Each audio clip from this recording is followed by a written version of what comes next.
반갑습니다. 성도 여러분. 이렇게 예수님 이름으로 같이 모여서 성경 말씀 같이 나누고 또 주님의 뜻을 분별할 수 있는 이런 귀한 시간을 갖게 되어서 감사드립니다. 자, 그러면 우리 형제님 시작 기도하시고 이 성경 나눔 수요예배를 시작하도록 하겠습니다. 천지를 창조하신 하나님 아버지, 참으로 감사드립니다. 저희가 하루하루의 삶을 온전한 삶으로 만들어가고, 또한 하나님이 기뻐하시는 삶이 무엇인지 분별하고, 또한 저희가 마땅히 갈 바를 알지 못하나 저희를 인도하시는 그 하나님의 인도하심을 한 발자국씩 한 발자국씩 믿음으로 반응하고 순종으로 반응하며 걸어갈 때 저희를 또한 하나님의 기쁘신 자녀로 받아주심을 이 시간 고백합니다. 저희가 삶 가운데 참으로 많은 일들을 경험합니다. 저희 육신의 생각도 있고, 또한 상황별로 맞닥뜨리는 문제 속에서 어떻게 행동하는 것이 정답인지를 끊임없이 고민하고, 또한 감정 속에서 사람들과 부딪히는 감정, 개인적인 생각 속에서 일어나는 감정, 앞으로의 두려움과 미래의 길을 생각했을 때 오는 미래에 대한 막연한 감정마저 하나님께서는 경험하게 하십니다. 저희가 그 모든 경험 속에서 그럼에도 불구하고 하나님을 신뢰하고 믿고 의지하여 한 발자국씩 내딛는 걸음을 걸을 때 주님께서 저희를 진정으로 저희의 믿음을 보시고 저희를 만들어 주십니다.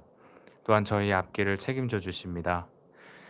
저희가 이런 고백을 드릴 수 있는 것은 성경에서 이미 그 모든 것들을 하나님께서 저희에게 말씀하여 주셨고, 어떻게 살아야 하는지를 말씀하시고, 또한 그 믿음으로 반응했을 때 하나님께서 약속으로 기업으로 주실 그 궁극적인 되돌아갈 저희의 고향을 기억하게 하심을 이 시간 고백합니다.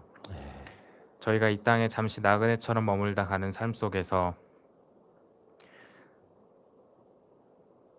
사라지고 영원하지 않은, 진리적이지 않은 그런 것들에 마음 뺏기지 아니하도록 저희의 마음을 붙잡아 주시고, 저희가 항상 추구해야 될 것은 변치 않는 참된 진리이신 예수님을 이 시간 고백합니다.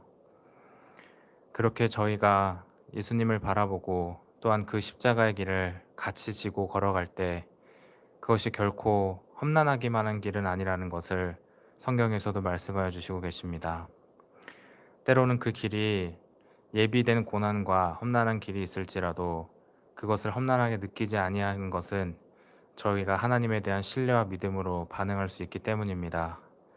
주님, 오로지 저희가 그러한 믿음을 가지고 또한 주님을 신뢰하는 그 한 걸음 한 걸음이 될 수 있도록 오늘 이 시간도 성경 말씀을 통하여 저희를 깨우쳐 주시고 또한 깨닫게 하여 주시옵소서. 저희의 육신의 생각으로 깨닫고 그치는 것이 아니라 그것이 저희의 삶 속에서 실제하는 말씀으로 기억될 수 있도록 또한 행동할 수 있도록 성령님 인도해 주시옵소서. 예수님의 이름으로 기도드리옵나이다. 아멘. 반갑습니다, 성도 여러분. 늦은 시간에 이렇게 같이 모여서 또 성경 말씀을 나누고 또 성령님 주신 생각들을 서로 나누고 또 은혜를 서로 나눌 수 있는 이런 귀한 시간 갖게 돼서 너무 좋은 것 같습니다. 오늘 우리가 같이 생각해 보고자 하는 성경 본문은 누가복음 10장 25절 이하에 나오는 소위 선한 사마리아인의 비유예요. 그런데 이 선한 사마리아인의 비유를 제가 이렇게 준비하다가 보니까 이거를 도저히 1시간 내에 끝낼 수가 없다는 생각이 들었어요. 뭐 우리가 몇 시간 또 하면은 좋지만은 이 영상이 길다고 하시는 분들이 가끔씩 있었기 때문에 도저히 1시간 내에 끝낼 수가 없어서 이 선한 사마리아인의 비유를 2번 정도 나눠서 오늘은 선한 사마리아인의 비유 1이라고 이름 붙이고 오늘 같이 나눔을 갖고 그리고 다음 주 수요일은 선한 사마리아인의 비유 2 이렇게 이름을 붙여서 종결하도록 이렇게 하겠습니다. 오늘은 어디까지 이 본문을 나눌 거냐면요. 누가복음 10장 25절에서 28절까지만 할 거예요. 누가복음 10장 25절에서 28절까지만 할 거예요. 그래서 온라인으로 같이 하시는 성도님들 혹시 이 영상을 같이 해주시는 성도님들은 자신의 성경책을 다 펴시고요.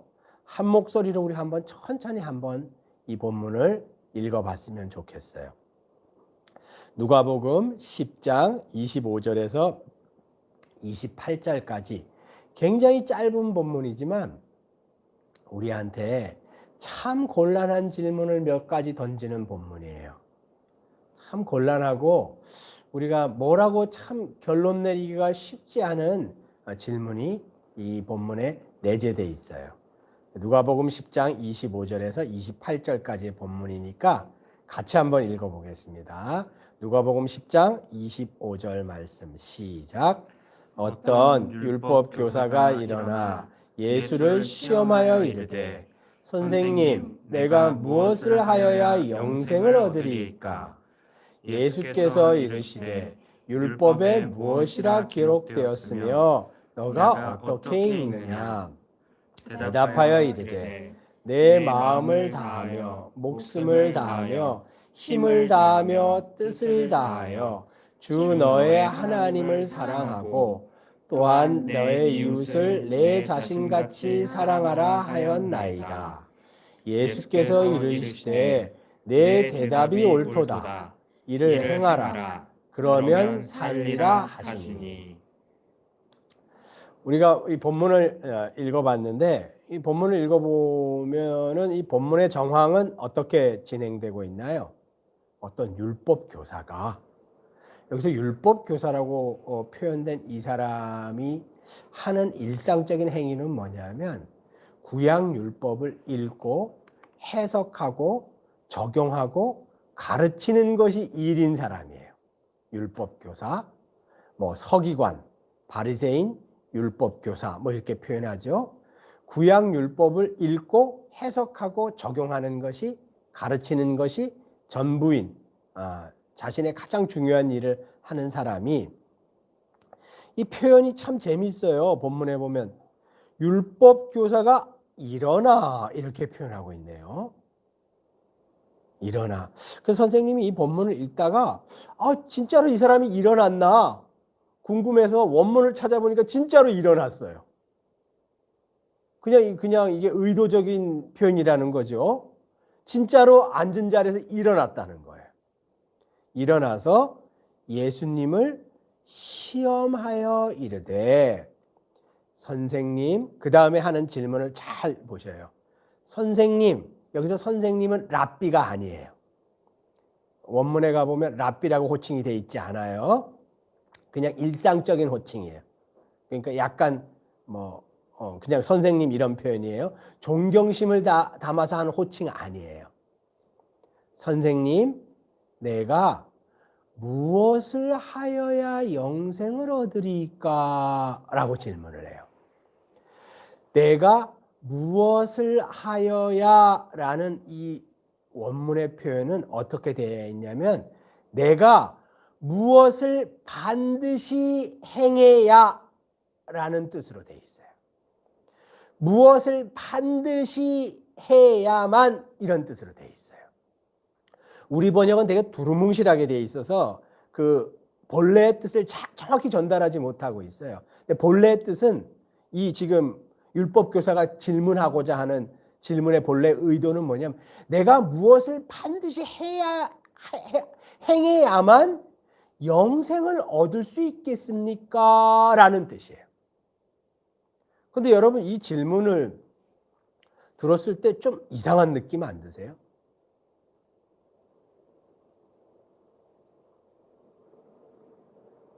왜냐하면 당연히 이상한 느낌이 들어야 돼요.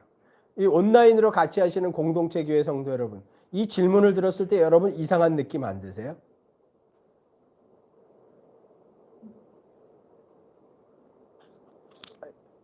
이상한 느낌 들어야 돼요. 왜요? 이 질문은 우리 현대교회 입장에서는 이렇게 질문해서는 안 돼요. 선생님, 내가 무엇을 믿어야만 영생을 얻을 수 있을까요? 라고 질문을 해야 돼요. 그죠? 내가 무엇을 시인해야만 영생을 얻을 수 있습니까? 내가 무엇을 고백해야만 영생을 얻을 수 있습니까? 라고 질문하는 게 맞잖아요. 우리의 신앙의 시각에서 보면. 그런데 이 율법교사는 그렇게 질문하지 않아요. 선생님, 내가 반드시 무엇을 행해야만 영생을 얻을 수 있겠습니까? 라고 질문한다는 거예요. 근데 여러분, 이 25절의 율법교사의 이 질문을 예수님이 틀렸다고 대답하세요? 맞았다고 대답하세요? 본문 안에 답이 있어요. 예수님이 이 율법교사의 질문 자체를 꾸짖으세요. 야, 너 질문 잘못했다. 영생은 그렇게 질문해서 해결되는 게 아니야. 너 질문 자체가 잘못됐어. 이렇게 예수님이 말씀하고 계세요? 너 질문을 바꿔야 돼. 이렇게 예수님이 말씀하고 계세요? 아니에요. 본문 내에서 그렇게 대답하고 있지를 않아요. 어디에 그게 써 있나? 28절에 써 있어요. 26절에서 죄송합니다. 26절에서 27절까지 이 율법교사와 예수님의 질문과 응답이 있은 다음에 28절에 예수님이 뭐라고 대답하시냐면 그래, 너가 한 대답이 정확해. 원문에 가보면 옳도다 이렇게 표현되어 있지만 원문에 가보면 너가 한 대답이 정확하구나 라는 뜻으로 표현되어 있어요.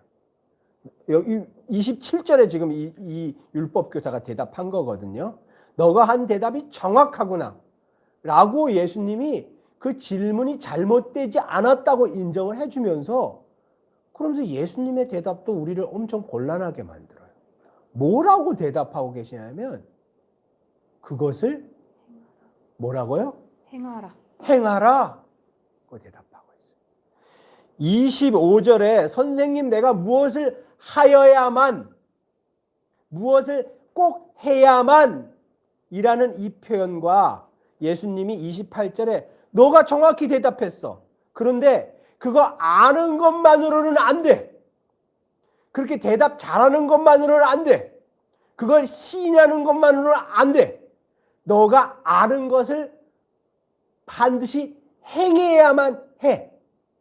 라고 해서 행하라는 이 두 단어가 어원이 똑같아요. 어원이 똑같아요. 그리고 28절에 이렇게 얘기하고 있어요. 행하면 살리라. 이렇게 예수님이 말씀하시잖아요. 여기 28절에 살리라라는 이 단어가 25절에 영생이라는 단어의 어원과 똑같아요. 그러면 28절의 내용은 우리의 쉬운 말로 어떻게 정리할 수 있을까요? 예수님이 이렇게 얘기하시는 거죠. 그래, 너 대답이 정확하구나. 그런데 너가 알고 있는 그것을 가서 실행해서 행동으로 옮겨라. 그러면 너가 영생을 얻게 될 거야. 라는 얘기예요. 왜냐하면 25절에서 28절 얘기는 어떤 사람이 내가 무엇을 행해야만 영생을 얻겠습니까? 라는 질문에 대해서 예수님 그래 이렇게 하면 영생을 얻을 수 있어 라는 이런 질문과 응답이기 때문에 그래요. 28절에 나와 있는 예수님의 대답은 무엇을 행해야만 영생을 얻게 된다고 대답하고 끝나시는 거예요. 이러면 이건 좀 곤란하죠. 왜 곤란해요? 여러분 왜 곤란해요? 말씀하시지 않는데 왜 곤란해요? 영생은 우리가 이야기하는 영생은 믿음으로만 얻는다고 믿음으로 영생을 얻는다고 이야기하고 고백하잖아요.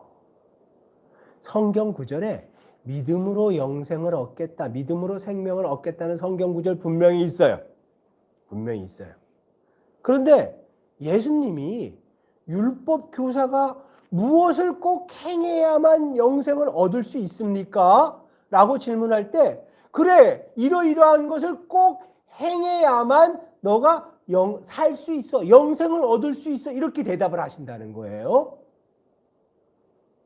이거 우리 이 본문을 처리를 해야 돼요. 이 본문을 없는 척 눈 감고 지나가서는 안 돼요. 믿음으로 영생을 얻는다는 본문을 우리가 믿는 것과 동일한 무게로 우리는 이 본문을 뚫어지게 쳐다보고 이 본문 속에 예수님이 이야기하시려고 하는 바가 뭘까? 라는 것을 예수님의 의도대로 결론을 내리고 다음으로 가야 돼요.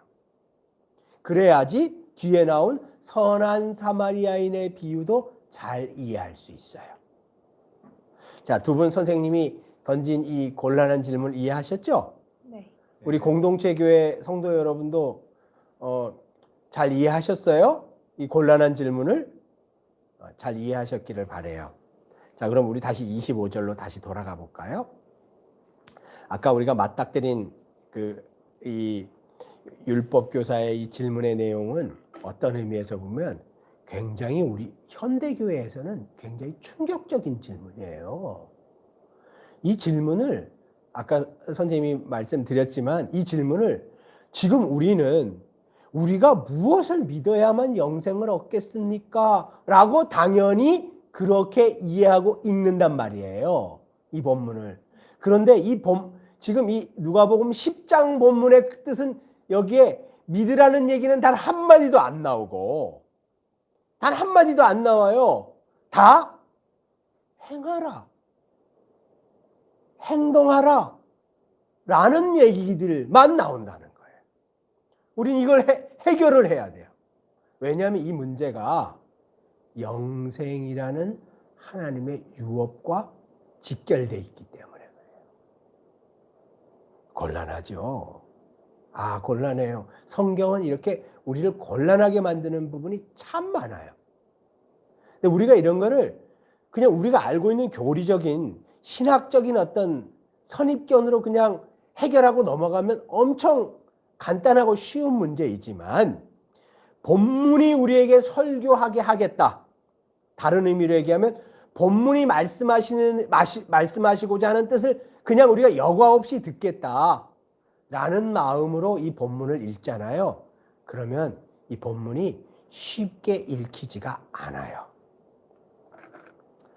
자, 이 25절의 율법교사가 던진 이 중요한 곤란한 질문 한 가지 우리가 한번 생각해 봤고요. 또 한 가지 선생님이 던지고자 하는 질문이 있어요. 이 본문에 나오는 영생은 도대체 뭐예요? 왜냐하면 이 율법교사가 영생을 얻고자 하는 갈망이 있다는 거죠. 그 영생을 중요하게 생각한다는 거죠. 예수님도 영생을 중요하게 생각하고 답변을 하셔요. 네가 그걸 행해라. 그러면 그 생명을 너가 얻게 될 거야. 라고 28절에 대답을 하시거든요. 자, 그러면 우리 영생을 우리가 신학자는 아니지만 우리가 할 수 있는 한 영생이 어떤 의미인지 정리하고 이해하고 공감대를 같이 갖고 넘어가는 게 중요해요.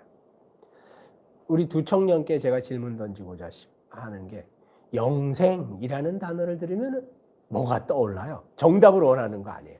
어떤 생각, 어떤 감정이 떠올라요? 영생.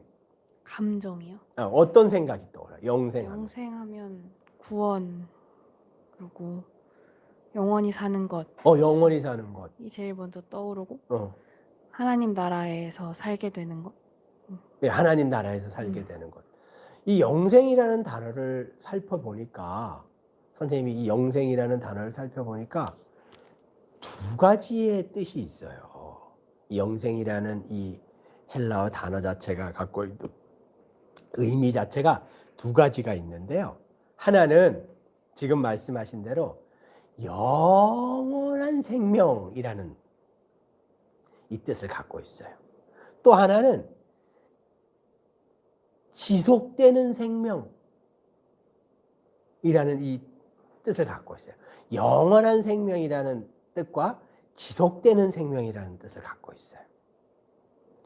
이 두 가지 뜻을 갖고 있다는 걸 일단 이해하고 한번 또 다음 질문을 한번 해봐요. 그러면 영원한 생명을 갖는다, 지속되는 생명을 갖는다 라는 것은 무슨 의미일까요? 육신의 어떤 그 감정과 지금 저희가 살고 있는 삶에서 그게 완전히 벗어난 삶이라기보다는 지금 저희가 살고 있는 삶에서 어떤 부정적인 것들이 제거되고 긍정적인 것들만 남은 상태로 쭉 계속 하나님의 백성처럼 살아가는 삶. 자, 영생이 무엇인지 성경이 당신의 입으로 대답한 본문이 있어요. 요한복음 17장 3절을 한번 가봐요. 성도님들 요한복음 17장 3절을 한번 가봐요. 다 한번 여기 한번 본문 찾아보세요. 요한복음 17장 3절.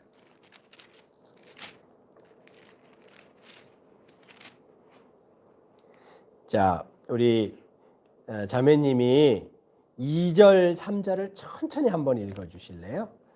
자, 2절. 요한복음 17장 2절, 3절. 아버지께서 아들에게 주신 모든 사람에게 영생을 주게 하시려고 만민을 다스리는 권세를 아들에게 주셨음이로소이다. 영생은 곧 유일하신 참 하나님과 그가 보내신 자 예수 그리스도를 아는 것이니이다. 2절은 하나님 아버지가 예수 그리스도에게 놀라운 유일한 권세를 주신 이유가 예수께 속한 모든 자들에게 영생을 주시려고 하신 것이다 라고 말씀하고 계시네요. 그리고 3절은 영생이란 곧 이거야 라고 정의를 내리면서 얘기를 하고 계세요. 영생은 참 유일하신 한 분 하나님과 또 예수 그리스도를 아는 것이 곧 영생이야 라고 말씀하고 계세요. 여기 이렇게 써 있죠. 분명히 영생은 곧 유일하신 참 하나님과 그가 보내신 자 예수 그리스도를 아는 것이다 이렇게 써 있네요.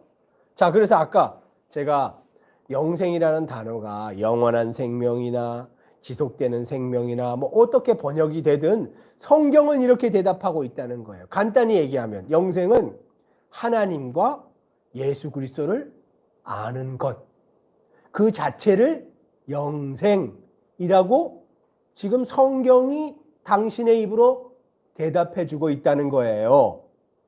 여기 동의하세요? 여기 성경이 이렇게 말씀하시니까 우리 동의해야 되죠. 동의할 수밖에 없죠. 그런데 우리가 생각하는 일반적인 의미에서 영생은 뭐예요? 오실 하나님 나라에서, 오실 영원한 나라에서 뭔가 어떻게 정의 내릴지는 못하겠지만, 정의 내리고 표현할 수는 없지만 거기서 하나님과 영원히 사는 것, 뭐 이렇게 영생을 생각하잖아요. 근데 그거는 굉장히 추상적이고 굉장히 불균형적이고 굉장히 완전하지 못한 영생관이다 라는 거예요. 심지어 더 이렇게 심하게 얘기하면 부분적이고 파편적이고 어쩌면 잘못된 영생관이라는 거예요. 왜냐하면 요한복음의 이 본문에 의하면 영생은 참 유일하신 한 분 하나님을 아는 것과 그가 보내신 구원자인 예수 그리스도를 아는 것, 그것 자체가 영생이다 라고 말씀하고 있기 때문에 그래요. 그러면 하나님을 아는 것과 예수 그리스도를 아는 것은 도대체 뭐 어떤 상태를 의미하는 거예요? 우리가 쉽게 이야기할 수 있어야 돼요. 그래야지 우리가 이해한 거거든요. 그래야지 우리가 영생이라는 이 단어 자체를 우리 것으로 만들 수가 있어요. 그래야지 이 본문을 이해할 수 있어요. 그래서 그럼 하나님을 아는 것과 예수 그리스도를 아는 것이라는 이 표현은 도대체 뭘 뜻하는 걸까요? 이 요한복음에 나오는 안다라는 이 단어를 우리의 쉬운 말로 표현하면 지식이나 글을 읽거나 남에게 들어서 무엇을 깨닫거나 아는 상태를 뜻하지 않고 아주 쉬운 표현으로 얘기하면 경험을 통해서 아는 것을 뜻해요. 경험을 통해서 혹은 체험을 통해서 아는 것을 뜻해요. 알매는 두 가지의 방법이 있어요. 하나는 글자나 배움을 통해서 아는 길이 있고요. 책을 읽거나 뭐 암송하거나 누구에게 들어서 알거나 이런 알매 길이 있고, 또 하나는 경험하고 행하고 순종하고 해서 아는 이런 방법이 있는데, 이 본문의 요한복음에서 얘기하는 안다라는 의미는 두 번째 뜻을 뜻해요. 순종하고 체험하고 관계를 맺어서 하나님이 어떤 분인지 알고 예수 그리스도가 어떤 분인지를 아는 것, 혹은 알아가는 과정, 알아가는 상태 자체를 요 본문이 뭐라고 표현하고 있냐면 영생이라고 표현하고 있어요. 그러니까 성경이 얘기하는 영생은 물론 우리가 지금 시점에서 영생이라고 하면 죽어서 나중에 하나님과 동행하는 것, 이거 상상하잖아요. 성경 물론 그것도 영생이라고 말씀하세요. 영생이라고 말씀하시는데 좀 더 성경이 구체적으로 이야기하시는 영생의 그림은 뭐냐면 우리가 경험과 체험과 순종을 통해서 하나님이 어떤 분인지 알아가는 과정, 경험과 순종과 체험을 통해서 예수 그리스도가 어떤 분인지 알아가는 과정, 요것 자체를 영생이라고 얘기한다는 거예요. 요것 자체를. 그러면 여러분, 율법 교사가 선생님, 내가 무엇을 행해야, 무엇을 꼭 해야만 영생을 얻겠습니까? 라고 지금 질문을 하잖아요. 이 율법 교사가 이렇게 질문을 하는데, 이 율법 교사가 지금 질문하는 동기 의도가 제대로 된 질문이에요? 아니에요? 물론 우리는 아직은 그 답을 알 수는 없지만 제대로 된 질문일까요? 아닐까요? 이 뒤에 나오는 선한 사마리아인의 비유를 우리가 읽게 되면 이 율법 교사는 영생을 잘못 알고 있었구나. 영생에 대해서 질문을 하기는 하는데 성경이 얘기하는 영생을 완전히 잘못 알고 있었구나라는 걸 알 수 있어요. 왜냐하면 뒤에 나오는 이 선한 사마리아인의 비유는 사실상 예수님이 이 율법 교사가 갖고 있는 영생관이 잘못됐어 라는 걸 가르치려고 지금 교훈으로 주시는 이 본문이거든요. 자, 선생님이 이렇게 길게 얘기했는데 여기까지 얘기를 들어보면은 무슨 생각이 드셔요? 이게 참 많은 논쟁이 될 수도 있는 부분이 사실 이 행위에 대한 것과 경험, 이 두 가지인 것 같습니다. 그래서 저희가 이제 영생이라고 하는 게 단순히 오직 믿음으로 이런 시인으로만 정의되고 있지 않다. 그것에 대해서 깊은 뜻은 사실상 굉장히 실제적이고 일상의 삶에서 경험적으로 부딪혀지는 행위를 통해서 알아지고 혹은 그걸로 인해서 얻어진다라는 뉘앙스가 강한 부분이 있는 것 같습니다. 그러다 보니까 이제 드는 궁금점은 그럼 어떻게 행해야 되고 어떠한 체험들을 해야 되는가? 그랬을 때 어떠한 경험들이 있어야 진짜 예수님에 대해서 더 잘 알 수 있고 영생에 대해서 조금 더 깊이 알 수 있을까라는 질문들이 좀 생기는 것 같습니다. 아주 좋은 질문이에요. 그게 26절, 27절에 죄송합니다. 26절, 27절에 얘기가 이제 계속되고 있죠.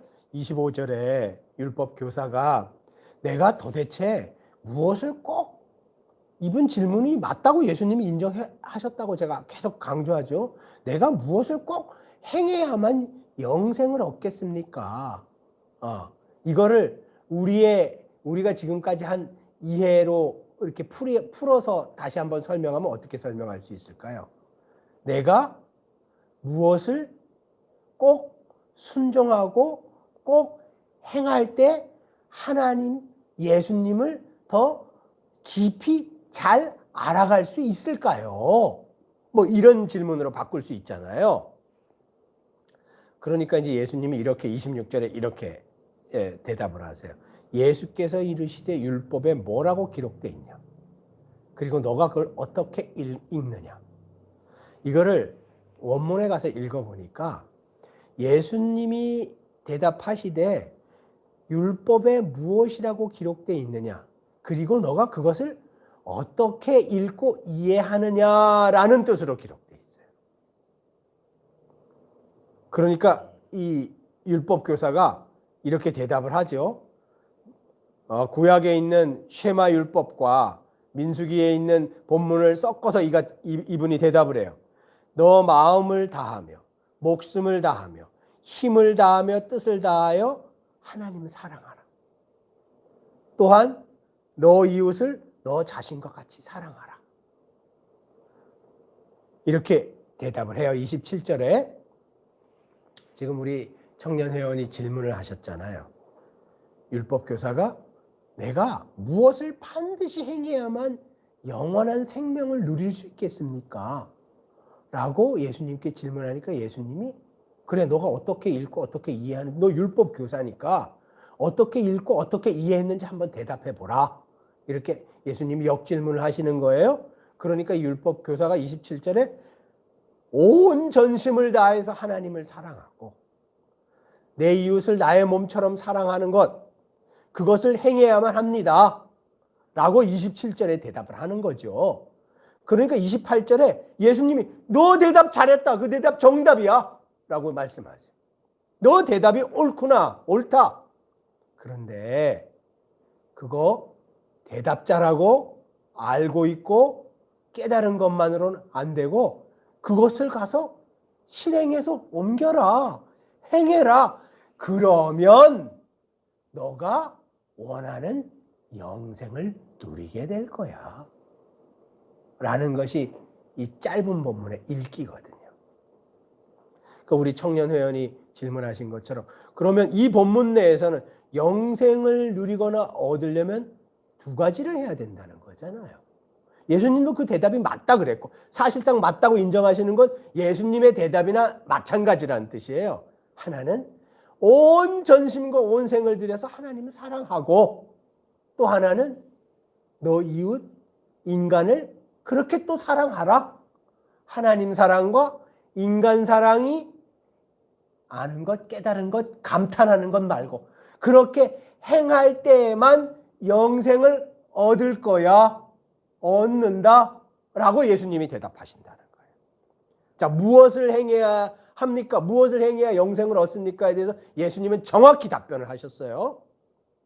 정확히 답변을 했는데 우리는 이 대답을 들을 때 어떤 느낌이 들어요? 이게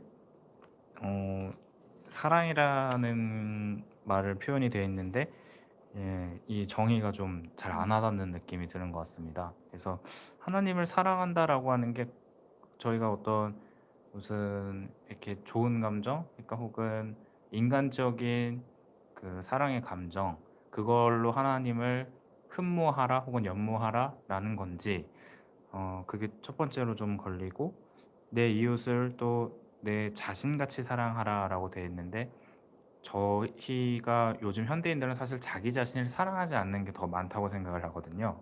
어떤 자기에 대한 자괴, 우울 이런 것들이 더 많은 시대에 살고 있다고 생각하다 보니까 당장 스스로를 사랑하지 못하는데 어떻게 남들을 사랑하며 그리고 또 여기서 말하고 있는 사랑이란 게 진짜 어떤 의미를 지닌 사랑일까가 좀 잘 이해되지 않는 듯한 느낌이 듭니다. 여기 나와 있는 사랑이란 단어는 헬라어 단어로는 아가파오. 그러니까 우리가 잘 아는 아가페적인 사랑이에요. 아가페적인 사랑. 이게 하나님에 대한 사랑도 그 단어를 썼고 이웃에 대한 사랑도 그 단어를 썼어요. 아가파오, 아가페. 단어를 썼어요. 일단 지금 좋은 질문을 주셨는데 제가 이 질문을 역질문을 하면서 한번 이해를 한번 넓혀 볼게요. 본문 27절을 읽을 때 27절에 보면 하나님 사랑과 사람 사랑에 대한 이야기가 나오잖아요. 근데 이 27절을 읽을 때조차도 우리가 이 본문을 어떻게 비틀어서 읽냐 하면 어떻게 잘라내고 읽냐 하면은 두 가지의 편향이 있어요. 질문 한번 해볼게요. 본문 27절을 읽을 때 어떤 분들은 하나님 사랑만 취해요. 하나님 사랑만 취해요. 그리고 뒤에 나온 본문은 왜냐하면 인간은 하나님에 비해서 절대자에 비해서 하찮은 존재고 죄 많은 존재고 자칫 잘못하게 인간을 사랑하고 인간을 높이다 보면 인간의 우상숭배나 죄에 빠지게 돼 있으니까 하나님을 사랑하다 보면 자연스럽게 인간도 사랑하게 될 거야 라는 논지로 이거는 하나님을 사랑하라는 이야기다. 예수님이 그렇게 답변하신 거다 라고 해서 하나님 사랑만 취해요. 자, 하나님 사랑만 27절의 본문에서 하나님 사랑만 취하면 어떤 일들이 일어날까요? 어떤 모습들이 벌어질까요? 극도의 이기주의가 나타나지 않을까 생각을 해봅니다. 이기주의도 나타나죠. 또 어떤 모습들이 나타날까요? 그러니까 뭐랄까요? 종교적인 행위에 굉장히 집착하는 일들이 있을 것 같아요. 맞아요. 보이지 않는 절대자를 보이지 않는 절대자만 사랑해야 된다는 거잖아요. 보이지 않는 하나님만 사랑해야 된다는 거잖아요.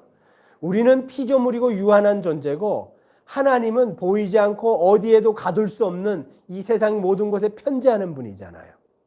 피조물인 우리가 하나님에 대한 사랑을 어떻게 표현할 수 있을까요? 그것은 궁극적으로 필연적으로 종교적인 종교행위의 열심으로 귀결되게 돼 있어요. 여기서 조금 더 나가면 여러분이 저 욕하실지도 모르는데요. 과도한 종교성으로 귀결되게 돼 있고요. 조금 더 나가면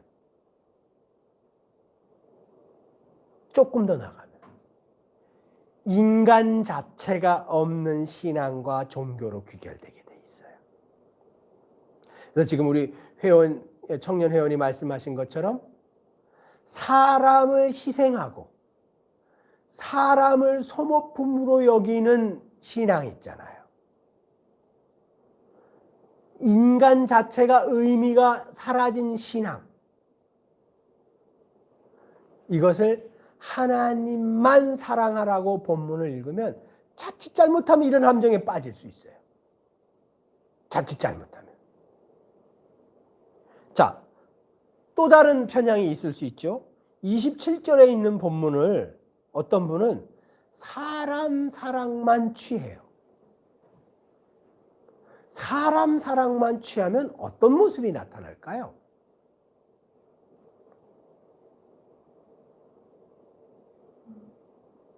이거는 뭐 우리가 쉽게 대답할 수 있죠. 하나님 사랑이 없는 인본주의적인 인간 사랑. 이 존재예요. 하나님에 대한 경외와 하나님에 대한 온전한 헌신과 사랑이 없는 인간 사랑이 존재해요. 이런 예는 인류의 역사에 엄청나게 많아요. 한번 예를 들어볼까요? 공산주의 사회주의. 하나님에 대한 온전한 헌신과 사랑이 없는 인간에 대한 사랑의 표현. 그것의 귀결은 뭐예요? 인간 자체에 대한 탄압과 학살과 이런 것으로 귀결된 예가 엄청나게 더 많죠. 그죠? 선생님이 이 27절 본문을 이렇게 길게 설명하는 이유를 여러분 혹시 이해하셨어요?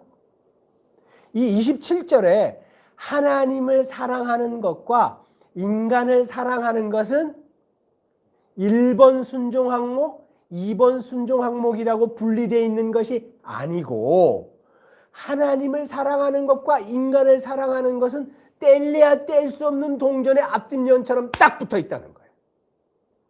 그래서 이걸 떼려고 시도하는 순간부터 예수님이 대답하신 내용과는 일탈하는 일들이 벌어져요. 일탈하는 일들이 벌어져요. 그래서 하나님만 사랑하게 되거나 인간만 사랑하게 되는 일들이 벌어지는데, 하나님만 사랑하게 되거나 인간만 사랑하게 되는 것은 그 어떤 것도 영생을 누릴 수 있는 모든 행위를 다 행한 것이 아니라는 거예요. 하나님이 원하시는 것이 아니라는 거예요. 일단 이걸 기억할 필요가 있어요. 이거 꼭 기억할 필요가 있어요. 두 번째, 우리 형제님이 하신 질문에 대한 성경은 또 대답을 하고 있어요. 요한일서 4장 20절을 한번 성도님들 한번 찾아보셔요. 요한일서 4장 20절. 요한일서 4장 20절에 뭐라고 써 있을까요?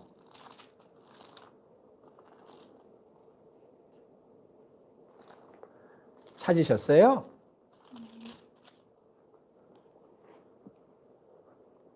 자, 우리 그러면 이번에는 형제님이 한번 읽어보실래요? 요한일서 4장 20절.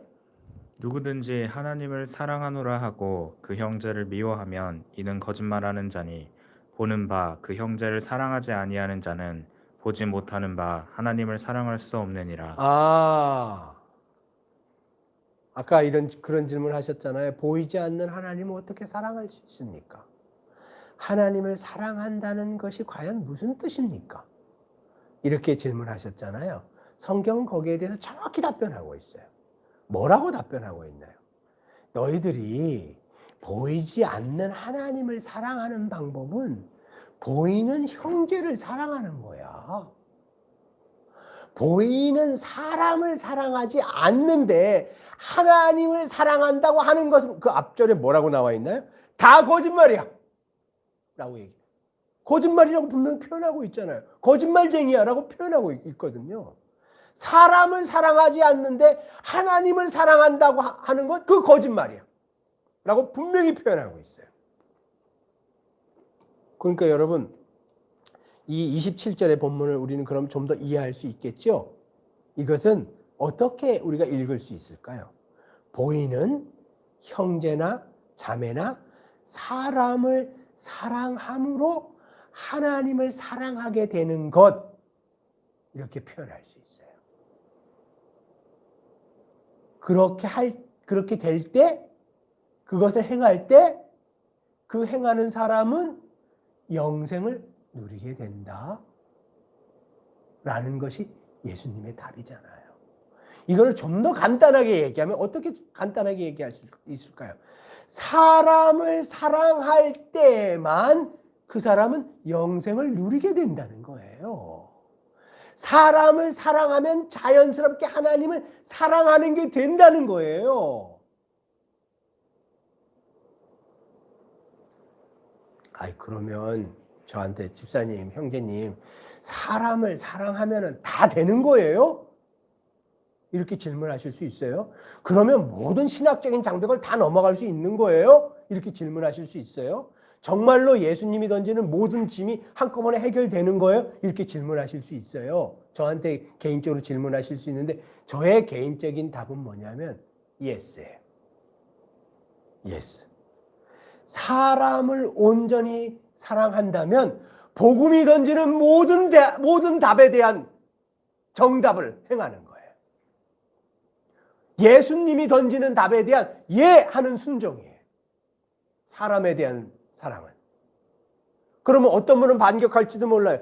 아니 그러면은 율법에 이러이러한 종교 항목도 있고 신앙에 이러이러한 종교 항목도 있고 이러이러한 교리적인 순종하는 것도 있고 이러저러한 순종들이 있는데 어떻게 사람 사랑하는 것이 그 모든 것에 대한 답이 될 수 있습니까? 이렇게 신학적인 반격을 가해오실 수도 있잖아요. 그리고 그게 한국 교회에서 엄청난 어떤 지지와 힘을 얻고 있잖아요. 그럼에도 불구하고 예수님이 우리에게 요청하시는 것은 무엇보다도 즉각적으로 전면적으로 주위에 있는 사람을 온전히 사랑하라는 거예요. 이것이 영생을 얻는 유일한 방법이라는 거예요. 이게 예수님의 가르침이에요. 왜 제가 이걸 강조하냐면 뒤에 나오는 선한 사마리아인의 본문이 또 한 번 그걸 리바이벌 하고 있기 때문에 그래요. 또 한 번 그 얘기를 하고 있기 때문에 그래요. 여러분 선한 사마리아인의 본문은 우리가 다음 주에 공부하겠지만 이거 읽어보면 자기의 종교적인 어떤 결심이나 율법에 대한 순종이나 혹은 종교적인 헌신 때문에 이 강도당에서 거의 맞아갖고 죽도록 내버려진 이 유대인 자기 동족을 보살피지 않고 비껴서 저 멀리 지나가는 두 명의 종교인에 대한 이야기가 나오잖아요. 두 명의 종교인에 대한 이야기가 나와요. 근데 예수님이 이 두 명의 종교인이 잘했다고 얘기해요? 못했다고 말씀하세요? 잘못했다고 말씀하세요? 잘못됐다고 말씀하세요.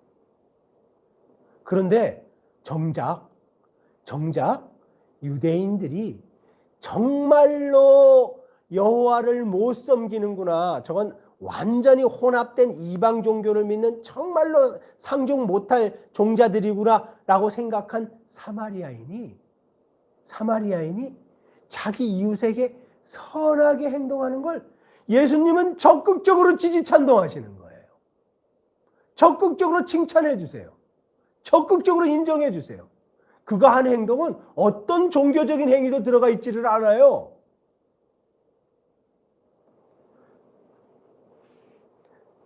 여러분, 우리는 신앙 공동체잖아요. 세상의 표현으로 얘기하면 종교 집단이잖아요. 그죠? 그런데 제가 여러분에게 던지고 싶은 한 가지 고민스러운 질문이 있어요. 그건 뭐냐면 믿음이라는 미명하에, 신앙이라는 미명하에 우리가 예수님이 가르치지 않으신, 성경이 가르치지 않은 우리만의 자기 것을 형상으로 만들어서 이게 신앙의 정수야. 이게 여호와가 우리에게 바라는 거야. 이게 순종을 원하시는 항목이야. 라고 하면서 섬기는 것은 없는지 살펴보자는 거예요.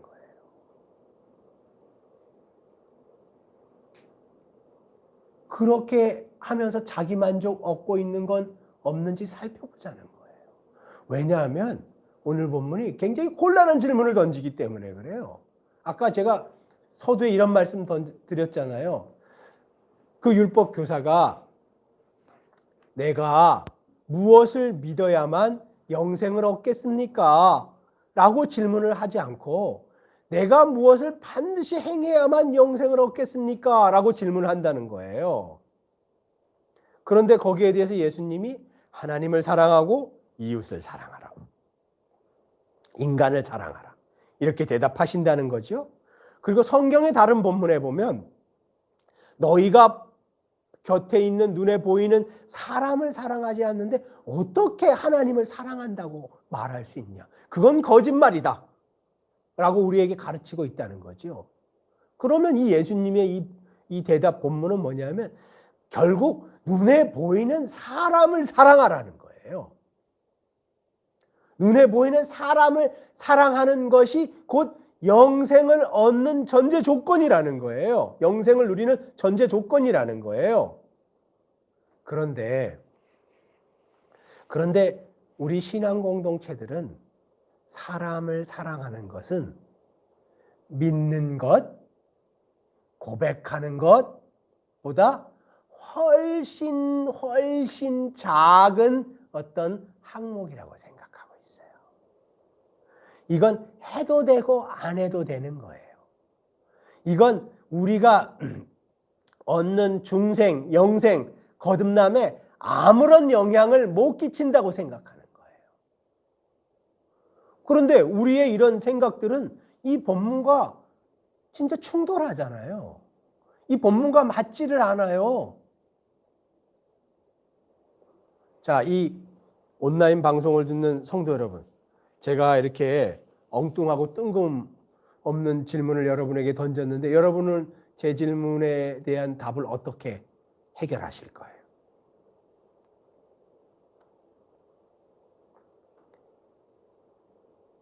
질문을 한번 해보겠습니다.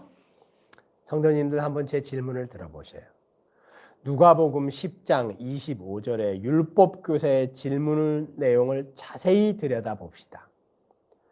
자세히 들여다보면 무언가 우리 신앙 공동체들이 믿고 확신하는 내용과 맞지 않는다라는 느낌을 떨쳐버릴 수가 없어요. 율법교사의 질문 내용은 이렇습니다. 선생님, 내가 무엇을 반드시 행해야만 영생을 얻을 수 있습니까? 그런데 이 질문을 우리는 내가 무엇을 반드시 믿어야만 영생을 얻을 수 있겠습니까? 라고 바꿔놓고 싶어 해요. 그런데 오늘 본문은 그런 표현이 아니에요. 그러나 오늘 본문은 내가 무엇을 반드시 행해야만 영생을 얻을 수 있겠습니까? 라고 분명히 표현하고 있어요. 행하라, 행동하라, 하라, 움직이라. 그러면 영생을 얻는다. 라는 게 본문의 정직한 읽기예요.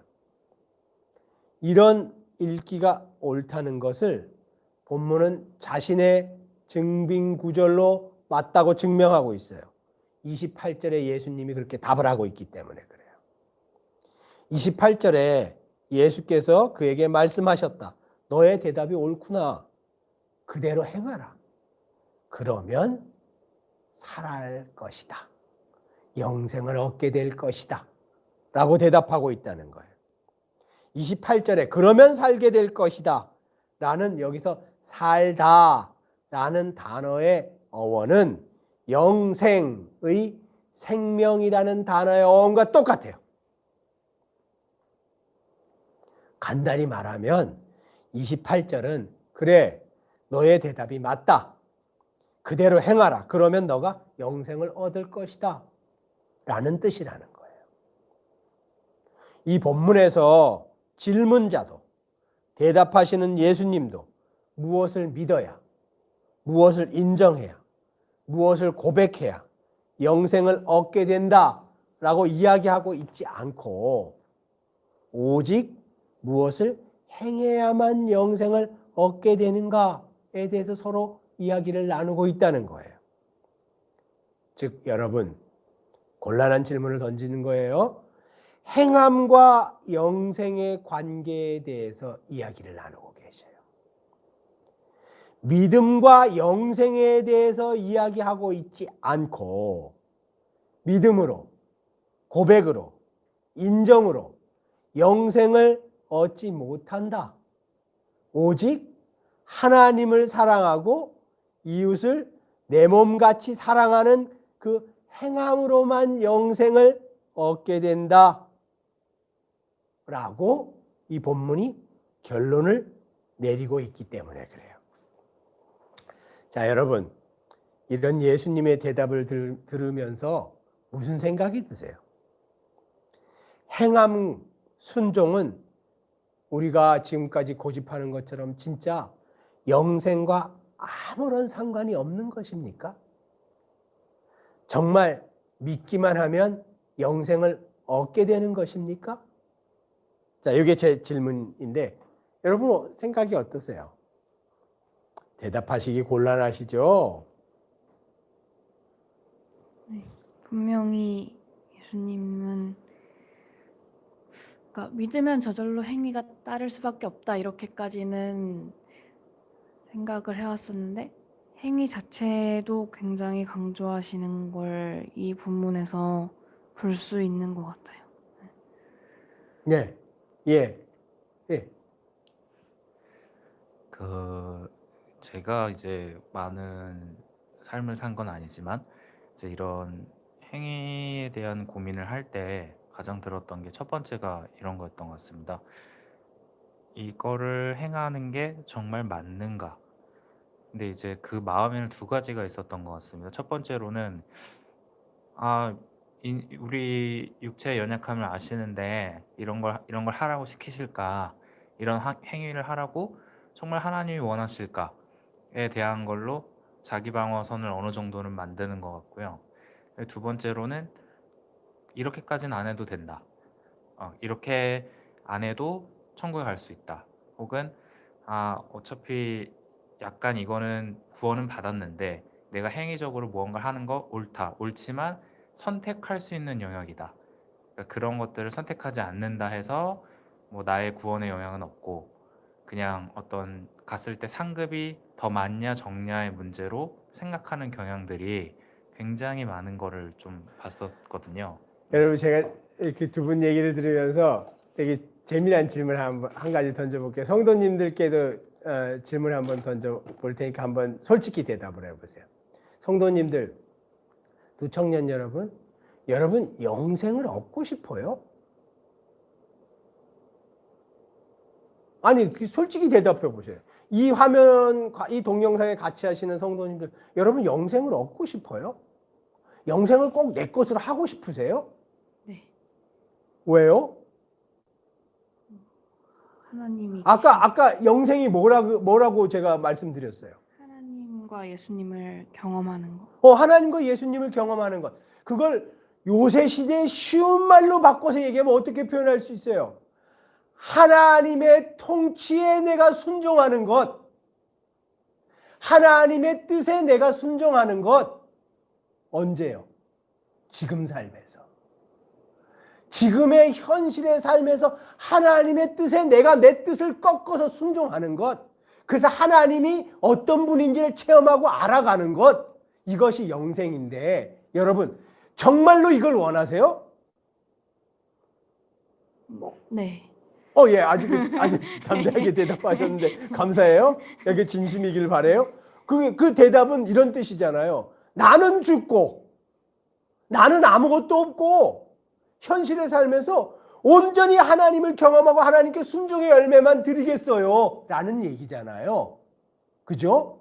이게 영생의 진짜 어떤 의미, 진짜 어떤 목적이란 말이에요. 그런데 우리는 이런 영생은 바라지를 않아요. 이런 영생은 바라지를 않고 어디서 훈장, 금딱지, 금면류관 같은 게 한꺼번에 턱 떨어지는 형태의 어떤 영생 같은 걸 바라는 거예요. 그래서 죽고 난 다음에 하나님을 만났을 때 그때 우리에게 주는 어떤 면류관과 뭐 황금길 깔린 집, 놀라운 일들, 환영, 거기서 벌어지는 잔치 이런 걸 영생의 모습으로 생각하는 거예요. 물론 성경은 그거 표현하고 있어요. 그거 표현하고 있는데 하나님이 영생의 의미를 말씀하실 때 하나님이 가르치는 손가락, 예수님이 가르치시는 손가락의 관심은 어디가 있냐면 지금 이곳이에요. 지금 이곳. 지금 이곳에서 영생을 누리기를 원하니? 라는 질문이에요. 지금 이곳에서 영생을 누리기를 정말로 성도님들 원하세요? 지금 이곳에서 영생을 어떻게 누리시는데요? 지금 이곳에서 영생을 누리신다는 건 내가 육신의 몸을 갖고 이 현실의 삶을 살아갈 때 하나님과 예수님의 뜻에 온전히 순종하고 나를 꺾음으로 그분을 체험하고 그분을 알아가는 그 과정 자체를 영생이라고 이야기한다면 이 영생이 정말로 우리가 원하는 영생이냐고요. 솔직히 얘기하면 우리 지금 대답하신 자매님 빼고는 다 원하시지는 않을 것 같아요. 왜냐하면 이거 우리가 원하는 영생이 아니에요. 안 그래요? 이게 뭐 우리가 원하는 영생이에요. 우리가 하나님 앞에 내 뜻을 쪽쪽 이게 꺾고 순종하는 것 정말로 이것을 우리가 원해서 하나님 내가 거듭나서 나에게 영원한 생명 영생을 주십시오. 이렇게 눈물 콧물 흘리면서 기도해요? 저는 안 그랬던 것 같아요. 저는 안 그랬던 것 같아요. 이 율법교사라고 예수님이 의도적으로 표현하신데 그 의미가 있죠. 아주 구약율법, 그 당시로 얘기하면 성경을 통달하고 해석하고 적용하고 남에게 가르치는 탁월한 신학자예요. 탁월한 목사이자 신학자예요. 요새로 얘기하면. 그에게 예수님이 뭐라고 반문하시는 것과 마찬가지야.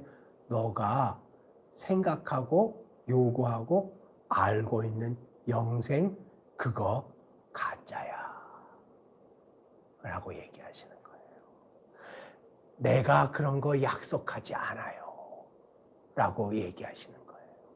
그러니까 우리 자매님 빼고 형제님과 또 이 방송 보는 공동체 교회 성도 여러분, 여러분이 생각하시는 영생 있잖아요. 제가 생각하고 상상하는 영생 가짜일 가능성 많아요. 성경이 약속하지 않은 것을 영생이라고 생각하면서 그거 붙잡고 그걸 쫓아가고 이럴 가능성이 많아요.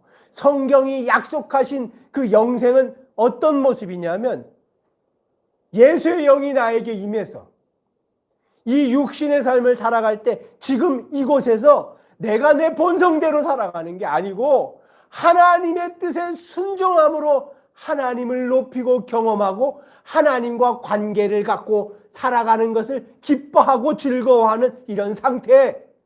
이게 영생인데, 이게 영생인데 여러분 정말로 이걸 좋아하세요? 정말로 이걸 바라세요? 정말로 이걸 꿈꾸세요? 이 질문이 여기 있어요. 이 질문.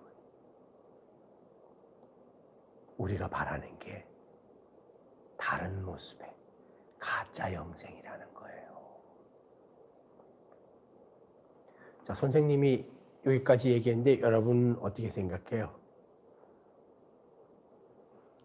참. 저는 그 약간 여기 앞으로 요 영상을 보시고 이제 이걸 생각하실 분들의 꼭 드리고 싶은 말은 그런 생각이 드는 것 같아요.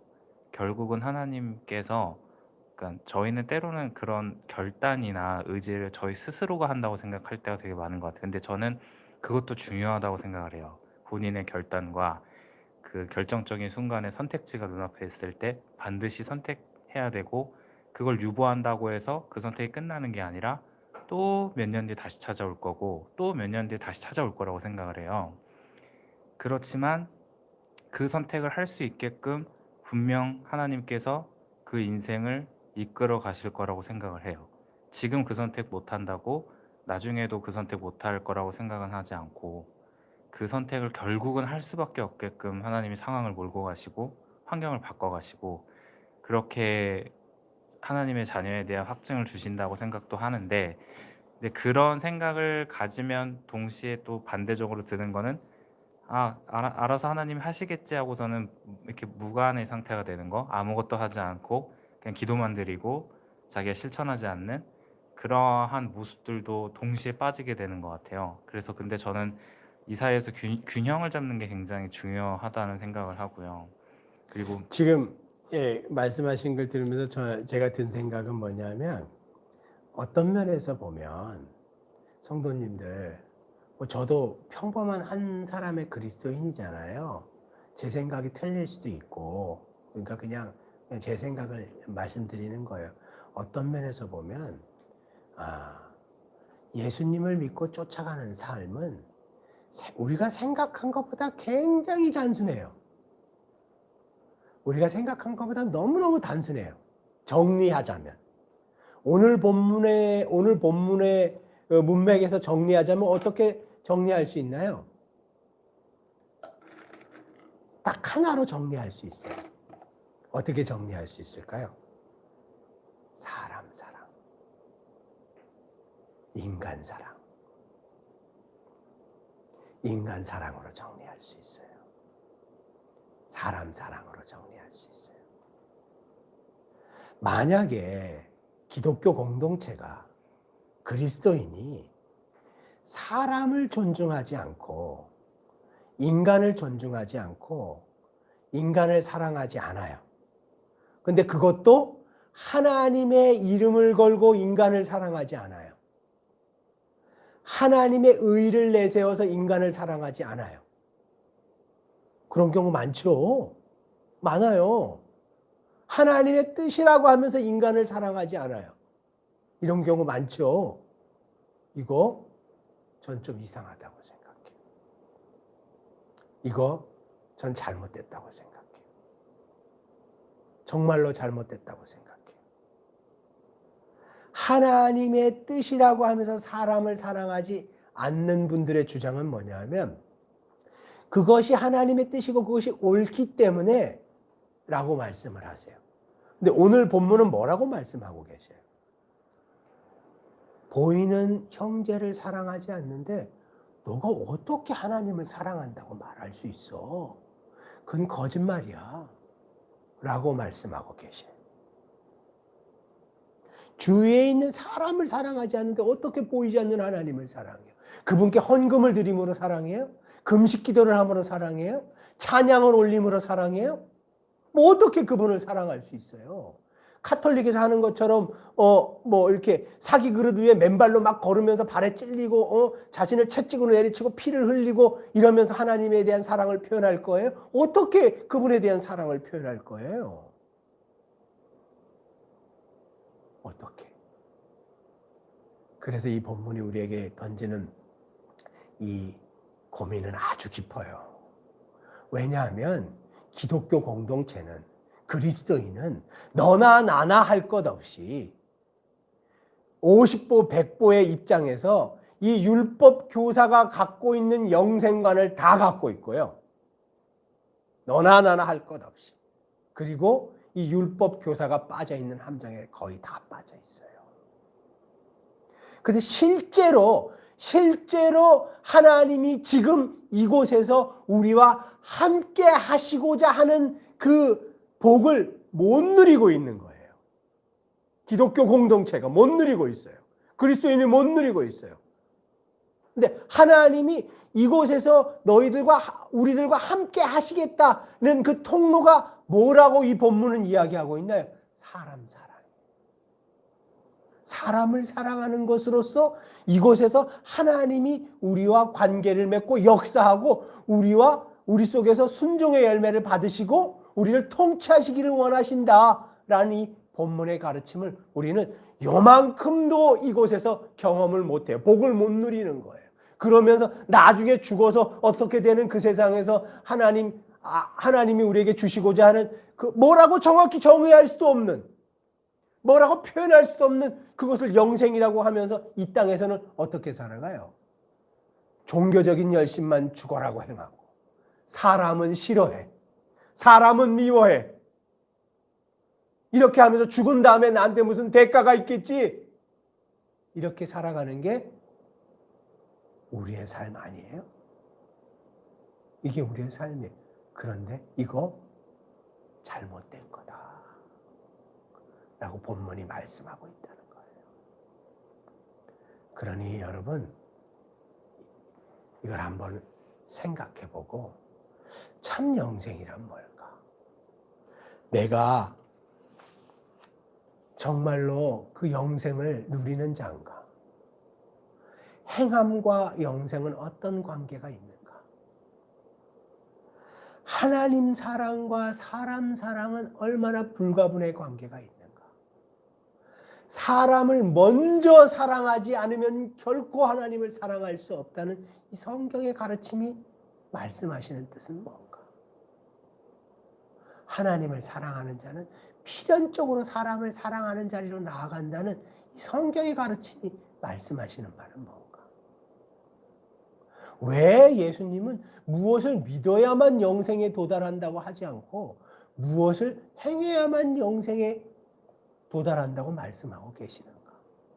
정말로 그러면 나는 지금 이곳에서 하나님의 예수님의 그 통치에 순종하는 그 상태인 그 영생을 정말로 갈망하기는 갈망하는 건가?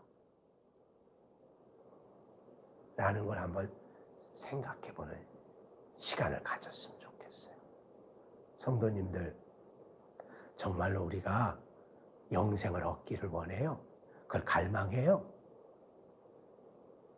정말로 예수님의 통치에 이 삶의 자리에서 꼬박꼬박 순종의 열매를 드리는 그것 자체가 영생인데 정말로 그렇게 하기를 원하세요? 그 상태, 하나님의 다스림을 받고자 하는 상태가 그렇게 기쁘고 간절해요.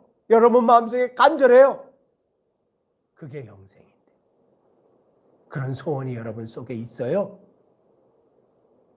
이 질문을 마지막으로 여러분에게 던지고 싶어요. 한번 이걸 생각해보고 일주일 생각해보고 다음 주 수요일까지 생각해보고 이 선한 사마리아인의 비유 본문을 한번 들어갔으면 좋겠습니다. 늦은 시간까지 감사합니다. 우리 자매님 마치는 기도하고 마치도록 하겠습니다.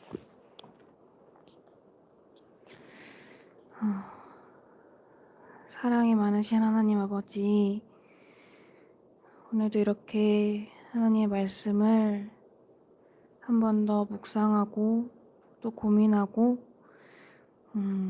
생각하게 하시니 감사합니다.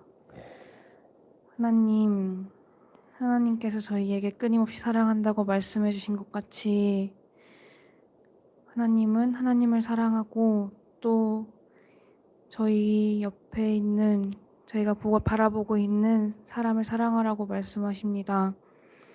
주님, 근데 이것을 하나의 그냥 교훈적인 언젠가는 해야 하는 그런 것으로 생각하는 것이 아니라 저희가 정말로 원하는 하나님 나라를 위해서는 꼭 행해야 된다고 말씀하십니다. 주님, 예수님을 경험하는 삶을 살아가기 원합니다.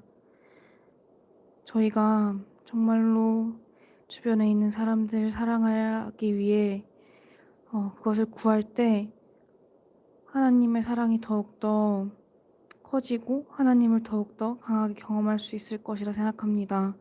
주님, 그 길을 걸어가게 하여 주시고 정말로 하나님께서 순종하기 원하시는 그 자리에서 순종을 드림으로써 하나님을 더욱더 강하게 경험하고 체험하는 저희 교회가 될 수 있도록 함께하여 주세요. 감사드리며 예수님의 이름으로 기도드렸습니다. 아멘. 감사합니다. 수고하셨습니다.